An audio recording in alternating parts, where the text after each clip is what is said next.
everyone, I'm Connie and I'm super excited to share a quick Procreate speed paint today. I've been wanting to get into the habit of regularly doing these painting studies to practice, so I thought I'd share my progress through these time lapses. For this painting, I'll be using Procreate on my iPad. I think it'd be fun to use this image I generated from Leonardo.ai as a reference image. I like the composition and it's interesting to consider that it's randomized. I do want to note that if you're a beginner artist trying to learn art, it's often better to use real photos for reference just to be sure you're getting accurate representations of lighting and perspective. In my current case, where I'm studying the use of tools rather than the landscape itself, I think it's kind of fun to see what images we can make. I usually like to start by airbrushing the sky, but I will be limiting myself to this one texture brush and the lasso tool afterwards. I typically start with a sketch on my main paintings, but since this is a study, it doesn't have to be too accurate. We can just edit the main shapes as we go. I think that's one of the things I love most about digital art. It's just the ability to experiment and make changes easily. If I'm not happy with something, I can just undo and adjust it without worrying about ruining the entire piece.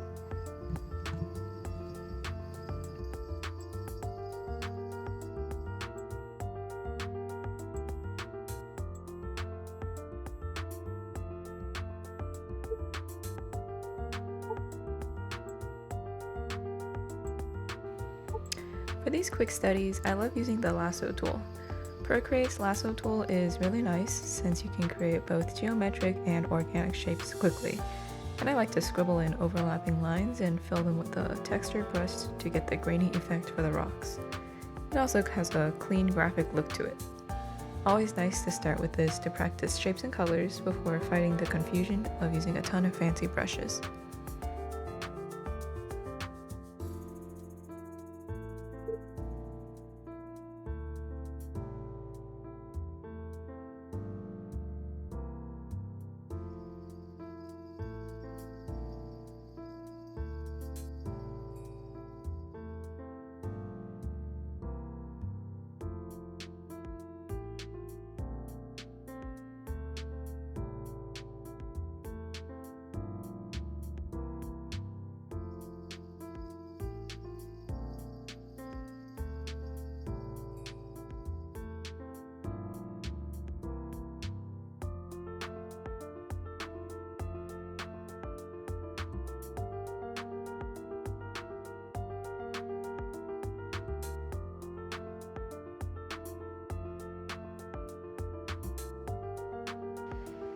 I also want to note that I'm keeping myself from color picking the reference for this piece. Observing color and comparing them is a great way to train the eye to recognize them better. Sometimes I'll use a color that is very off and I'll change it later after seeing it stick out. So a good habit to maintain and familiarizes yourself with the color wheel.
As I approach the final stages, I'm refining the details, adjusting colors, and making sure everything works harmoniously, filling in any other tiny thing I might like.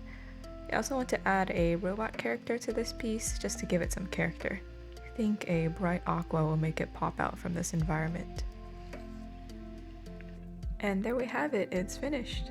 I like to limit myself to about an hour for each of these studies, but I went a little over for this one to finish the robot.